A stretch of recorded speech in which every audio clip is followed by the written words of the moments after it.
adui ko akoi secretary new secretary sabugi ko masing ju tin ba adu pangyam de yaman mane ba he mathang de la de adu su mu hajlong to khine adu akoi ni yeng mai ji yam form ne mai gi bi se ana ai da du haijani aduga akoi na di akoi na khan ba ai gi statement du da kari hai matam da man lak pi ro di manipur da lai ba akoi political party sing CSO sing je masi ga thet bia pungphai ma pungam ma tu su madu phamina da discussion to bu du ne pa mi je ma la ga akoi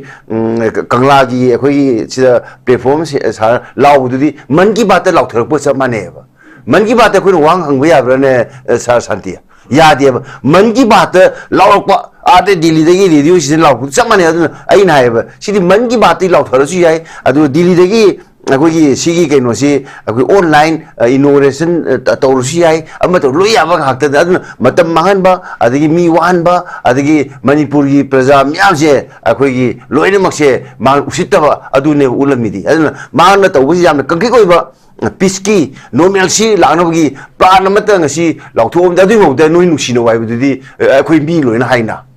nuksino wai ba sin nuksino ba ya de ba madu nuksino na ba kumai to ne akoi gi naga gi kuki gi maitai gi pangan gi lai ba di seso mayam gi pol party apun mai mi phama mana tawraga koi ai musla kani phaminani aduga nata Delhi de phami haira mo ba mamang da amisana ha mi ma la kani ha ga laki de ma thawung di la kani ha me ba 2023 gi me de la ko matam sida me kuntra da amisa ga unai adu ma na ha me ai thawung di la kani adu numi mari mangani manpur lai gani adu ma se sob do hona gani ma la ki da ai sum khale mo masin thi ba tausan la ba ayamba ago mathamoi da na ma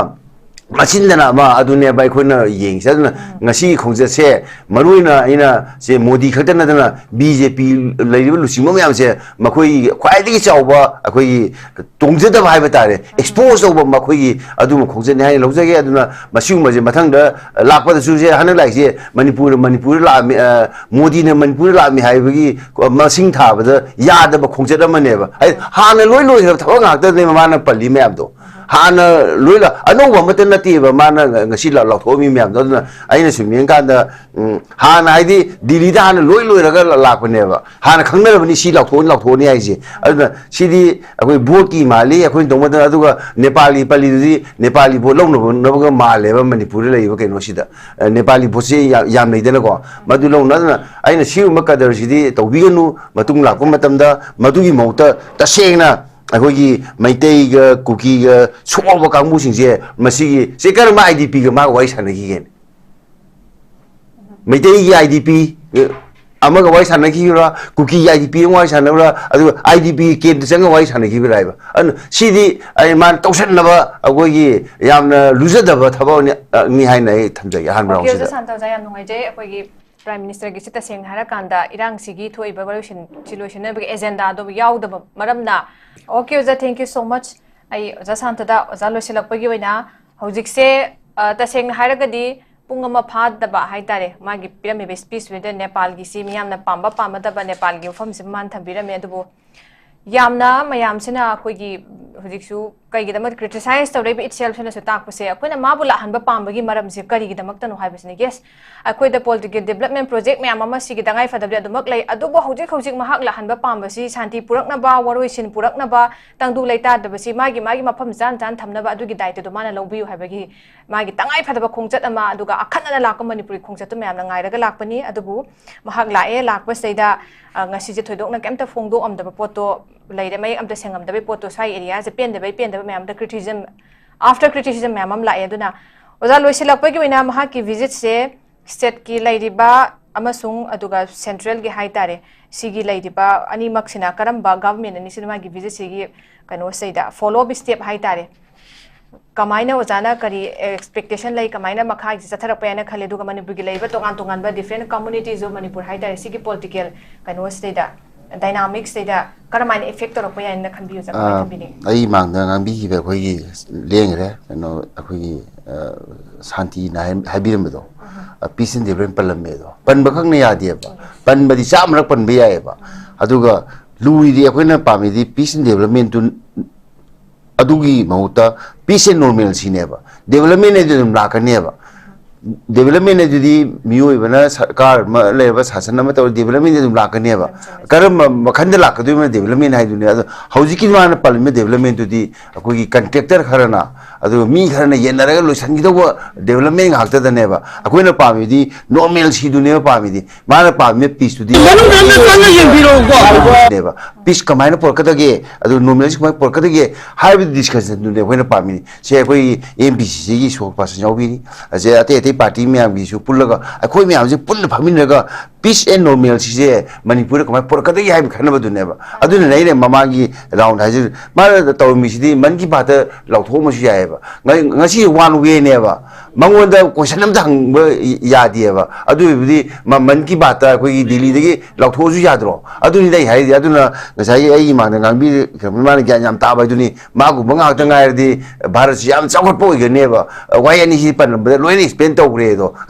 aduna ngasai krishna lat pa kangmuna ama lai thaja kangmuna wai am du pa loi yaw re adu gum du ne ba aduna si mong si de koi peace and normal si da mutane koi na communist party na marxist na koi mamang da koi prime se oido peace and normal si gi da muta wai sana na ba gi adu khudong ja phangni khan bane adu hoi ti ma lae kaji to biram de adu mai khongja se ma ji flow of ni toxin na bani akoi de mata mangan bani adu ma gi mata mangan bani adu ga ma na mai thaw lu matam da ngak tang changam bane bai di nungsi da na la piram na ta ba sum lak pa da mizoram cha ta mizoram de na guwahati pai do re du di guwahati gi mizoram ma ta manipur le adu ma di jwa chamburong ta re ge adu imphalong ta re ge adu guwahati chal la rai du adu nongsi gi phim ya da na imphal da la ga makha chali du ne ba adu yeng ga do ri de khoi na ma ki mathamoi do kyam seng gi hai ba du ne ba adu mathamoi seng de maram di madui dong da shanti polong ba da ma na committee ama semani shanti polong da naga gi kuki gi maitei pang ni manipur le community myam si adi political party CSO singi pon mok tu ga ma ga wai sanar ni hai ba gi wa na ta du road me am ti yaw de ba shanti road me yaw de ba shanti yare law bu du ya de ba adu joy bhar mata gi joy adu ga joy manipur mata gi joy law bu du ya de madu road me bam dar ka le road me tu ne ba khoi na yaw di hai adu sing ba road me yaw do khong se masumai na akoi gi tawr kai khal ma boi di akoi kaino akoi ma lakpada welcome tongni haim da su ya ba aduna hawiti ma lakpada ma lakpada yengbi ba tabi mayam adu na interview do ma loi khange ma na tawbi manipuri shanti go phom da pande mi lising man ni hai do mi cha man ni hai do mi ma na shanti parliament development pal hai bi ya na te ma na parliament da yan masak thok ba akoi nupi amana adiga nupa amana nata kana gu mamana understand to ba ya mo da shanti road me ma normal si road me ma ye ma na te ba duna ma lai se akoi manipur da akoi la haning ba khak to adu na te sidi ma la ba sidi akoi tourism mo la na te ba akoi na pa mi sidi aduga manipur development khara akoi lakhom na la na te ba consultant si kaino consult tong na ba akoi kaino sing siga madugi consultant me amaduga akoi wai sana dana akoi madugi kaino ma semaga madugi top top masang putoga manipur si to phagaragani hai badui waro sin ma akoi bunni lomina badune ba santi wai lomina badune ba normal si wai lomina badune sigumba wai lom da ba siguma ro yom da ba se masidi akoi di yamna akoi manipur praja myam gi adu bharat ki body politics ki akoi laibak thibani ai haijai. Okay, thank you so much. Remember ningsing ba basi laibak kai na bagi damak ta koina wahai mapok thamam da batara ka susi gi mamang da ahead of his visit hai tare su extend ta kwa form laikre aduga akoi mamang gi system panel lising thambiram bada lairiba akoi gi paisa gi senfam si mising si ga hai tare churachan pura aduga som da divisible broken form am su laire aduga masini inappropriate oi de form su laire duna inadequate oi bra na ta ka partition oi bra ha bagi meeting si ga choba question amasung rise to hai batare. Thank you so much oza oza santra lak chege oza gi meeting tedi kamaini geng bayai mayam na khalamba manipur khakki oiba prime minister ki tangai fadaba khongchat irang asidegi akoina lakpiu na hairaga lakpadu mahak la amdai sida muk la amdai mamang degi hongna amu akoi gi opinion se mu akoi apam se katang indifferent oirakpa last way lak to swen haina rakpa aduga lakki lakadam ni address tawse habna chingba mayam am lai aduga mahak na lakpa sida mu akoina pamamba lebak si irang ki lochina ba adugi address number road map am puthok pai wafam dumadi na thaina thamama kanda palamdraga sana kona bagi development gi na ti culture gi mayam am pan biramba aduna oza ki meeting da mahak ki khongchat asibu karmain thambini ge ja 걸음절이 어자 산다다 라스리 산다. 야이 민gai phết mà cái nô ni khôi gì chú là prime minister lại gì ấy đi khôi being a politician communist party of India Marxist secretary mới na phong na taram na okay khôi taram nói gì cái nói mà tao khôi taram này oga mai gì busy cái nói khôi na English ta cái mấy tiêu nó học được cái ngoa ba khôi gì victory đó mai thi bữa chấm mà ba mai đi pa ba mai thi bữa chấm mà ba du ne ma lại gì hay mà lạc từ suy ra ba hay mai thi bữa chấm mà nó khurang này mà lại gì adu khôi victory hay này câu gì adu ai mà du statement thu khi bên English ta adu na mà sĩ đây này gì đâu mà cái nó hậu hi bữa giây khai sĩ đó tha kun tere kun pan sĩ đó khôi mi cái mà sĩ cái mang cái khôi sĩ đấy tung gì bây giờ mà tên lấy gì đấy lối mang ra này ba adu lạc cái đâu này mày thế nào mày lạc không xuống không tập lạc không xuống không tập gì như ngoài mà nó sĩ gì mà nó mình ni phu dùng đi mà nó ngang gì khôi cái nó tao có mày tiền bát sen luôn đi Nepal gì hoàng ngang lệ mà Nepal là khối im thằng này vậy Nepal gì mày सरकार होंगी भी खुद की भी ये mà cái से माना Benares की MP हुई ना Prime Minister हुई बा अदोंग सही नुपी khối cái nó Sushila Karki ना Benares लो तमगा khối माना Nepal की Prime Minister हुआ अदोगी वारी के दूधी ना अदोगा माना khối cái nó crore sama cái nifu moi dam bating pa inga ni hoi bu adu mo pandan le ba inga ai nga sai tai pha na mai to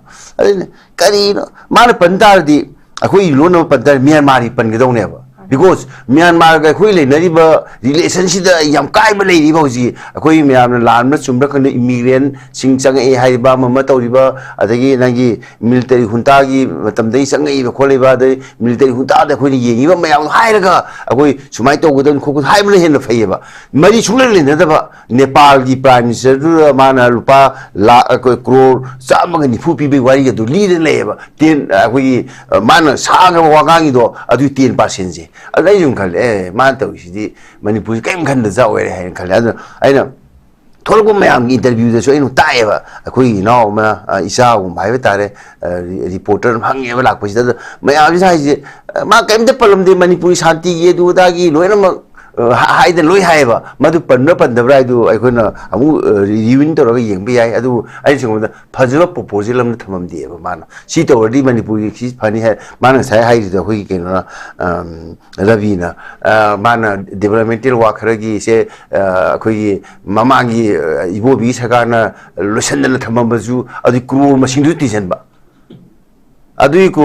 khoi secretary news secretary sabugi ko masing ju tin san ba adu pangyam de man ne ba he mathang de la de adu su ha long to khine adu akoi ni yeng mai ji yam form ne mai gi bi se ana ai da du hai jani adu ga ai khoi na di akoi na khan ba ai gi statement du da kari hai matam da man lak pi ro di Manipur da lai ba akoi political party sing CSO sing je masi ga thet bia punghai ma pungam ma tu su ma du phamina da na discussion to bu du ne pa mi je ma la ga akoi kangla gi akoi sida platform sa law du di man ki baat law thar po sa ma ne ba man ki baat akoi wang hang ba ya bra ne sa shanti ya de ba man ki baat law pa ade Delhi de gi radio si law sa ma ne ai na ba si di man ki baat law thar su yai adu Delhi de gi akoi sigi kai no si akoi online inauguration to si ai amma to loi ya ba hak ta adu matam mahan ba adagi mi wan ba adagi Manipur gi praja myam se akoi gi loi na mak se ma usita ba adu ne ulami di adu ma na to bu yam kan ki koi ba peace ki normal si la na gi plan ma ta ngasi law thom da du mo da noi nu si no wai bu di akoi mi loi na hai na nun nuksi no wai ba sin nuksi no ba ya de ba madu nuksi na ba ko mai to ne akoi gi naga gi kuki gi maitai gi pangan gi lai ba de seso mayam gi pol party apun mai mi phama ma na to ga koi ai ung sla ka ni phami na ni adu ga na ta Delhi de phami hai na mo ba mamang da amisana ha mi ma la ka ni ha ga la ki de ma thau di la ka ni ha me ba 2023 gi me de la ko matam ji da me kuntra da amisa ga unai adu ma na ha me ai thau di la ka ni adu mi mari mangani Manipur lai ni adu ma se sob do hona ga ni ma la ki da ai sum khale mo ma sin thi ba tausan la ba ayam ba ago ma thamoi da na ma Machinda ma adune by Kuna Ying, Nasi Kongse, Maruna ina say Modi Katana, BJP, Lady Lucimum say, Makui, quietly over, Akui, Tongzeta Hibatare, exposed over Makui, Adum Kongse, Lozagi, Aduna, Masuma, Matanga, Lapa the Suze, Hana like Manipur, Modi, Manipur, Mihavi, Masing Tab, the Yard of Kongzeta Maneva. Hana Lulu have Tonga, the name of Mana Palimabdo. Hana Lula, I know one maternity, Mana, Gashila, Lokomi, Mamdona, I assume Yankanda Hana ID, Dilida, Lulu, Lapaneva, Hana Kamera, she locked one lock Tony Izi. She did a Burki Mali, according to what other Nepali Pali, Nepali Bolon, Noga Male, Manipura, okay, no shida, Nepali Posse, Yamli Delago, Madulo, Nana, I assume Makadar City, Tobiganu, Matungla, Matamda, Madui Mota, Tashena. Akogi Maitei cookie swallow kamusing Masi Sekar IDP ma wise and again. Maitei IDP Amaga wise and Akira, cookie IDP wise and IDP came to send a wise and a give driver. And see I man Toshan Lava Agogi Yamna Luzadava Tabon Nihana Tanzania. Prime Minister gi sita seng hara kanda irang sigi thoi evaluation solution na agenda do yaw da maramna okay oza thank you so much ai oza santa da oza losilak pagi oina hojik se ta seng hara gadi punga ma phad da ba hai tare magi pyramid speech with Nepal gi si miyam na pamba da ba Nepal gi form sim man thambira me dubo yamna mayam sina koi gi hojik su kai gi da mat criticize to rebe itself na sutak pase akuna mabula hanba pamba gi maram se kari gi da mak tanu haibasne yes akoi da political development project me amama sigi dangai fadable adumak lay adubo hojik mahak la hanba pamba si shanti purakna ba waroisin purakna ba tangdu laita da basi magi mafam jan thamna ba adugi daite do mana lobbiu haibagi magi tangai fadaba khongchat ama aduga akhanna lakam manipuri khongchat me amna ngai raga lakpani adubu mahak lae lakpa seida ngasi je thoidok na kemta phongdo amda poto laide mai amta sengam da poto sai area je pen da me amda criticism after criticism me amam lae aduna oza loisilakpa gi wina mahak ki visit se state ki laidiba amasung aduga central gi haitare sigi laidiba ani maksina karamba government ani sinema gi visit sigi kano seida follow up step haitare kamaina ozana kari expectation lai kamaina makha gi satharak payana khale duga manipur gi laiba tongan ba different communities of manipur haitare sigi political kano seida dynamics seida karamaina effect tor payana khambiu ja khambi ai mangda ngambi gi be khoi gi lengre kano akhoi Santi na habiramdo peace and development palamedo pan bakang na yadieba pan badi samrak pan biyaeba aduga lui di akoina pamidi peace and development tu adugi mahuta peace and normalcy neba development ne dum lakaneba development ne di miyo ibana sarkar leba sasana ma to development ne dum lakaneba karam makhanda lakadu ma development hai dunia hauji mana palme development tu di akoi contractor kharana adu mi kharana yenaraga loisan gi do development hakta da neba akoi na pami di normal si dunia pami di mana pami peace tu di neba peace kamaina porkata ge adu normal si kamai porkata ge hybrid discussion dunia akoi na pami se akoi MPC gi so pas yawi ase ate party me am gi su pullaga akoi me am ji pull phaminaga peace and normalcy je manipur kamai porkata ge hai khana ba dunia ba adu nei ne mama gi round hai ma taw mi si di man gi ba ta lautho ma si ya ngasi one way neba mangonda question am dang yadieba adu bi man ki bata koi Delhi dagi lautho ju yadro adu ni dai hai aduna ngasai ai ma ngang bi ma na gyam ta ba duni ma gu banga ta ngai di bharat si am chawat po ge neba wai ani si pan loi ni explain to gre do aduna ngasai Krishna latpa kangmuna ama lai thajab kangmuna wai am du pam loi yaw adu gum du neba aduna si mong si de koi peace and no me si da mutane koi na communist party na marxist na koi mamang da koi prime se oido peace and no si gi da muta wai sana na bagi adu khongja phangni khan bane adu hoyi ti ma lae kaji to biram de adu mai khongja se ma ji flow of ni toxin na bani akoi de mata mangan bani adu ma gi mata mangan bani adu ga ma na mai thawlo matam da ngak tang changam bane bai di nungsi da na la piram na ta ए सुम लापदा मिजोराम चतौर मिजोराम देना गुवाहाटी पाइदौरे अदुबदी गुवाहाटी की मिजोराम मरते मणिपुर ले अदुमदि चुआचामपुरों तारगे अदुगा इम्फालों तारगे अदुगा गुवाहाटी चलगे हाइदुने अदु नोंसिंगी film यादना Imphal लागा मखा चलिदुनेबा अदुना येंगदौरिदे अखोइना माकी मथमोइदो क्याम सेंगे हाइबदुनेबा अदु मथमोइ सेंगदे मरमदि मदुइदौदा शांति पोनबदो माना कमिटी अमा सेमनी शांति पोनबदो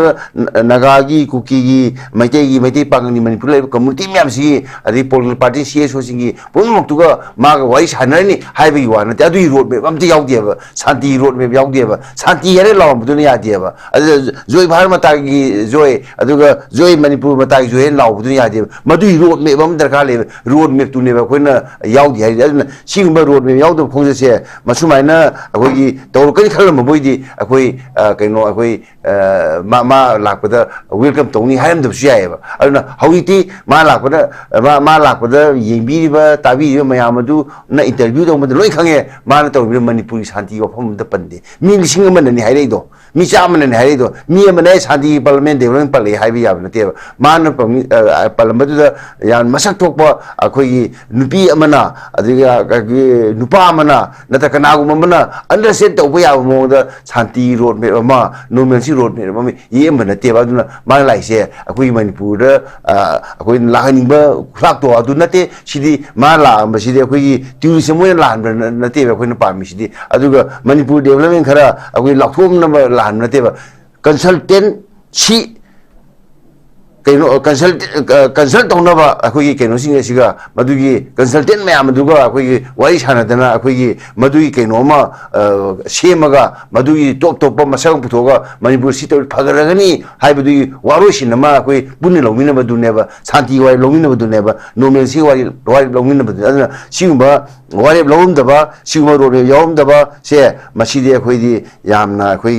मणिपुर प्रजा मियामगी अदो भारत की बॉडी पॉलिटिक्स की अखोई लाइबक थीबनी आई हाइजेगी Okay, thank you so much.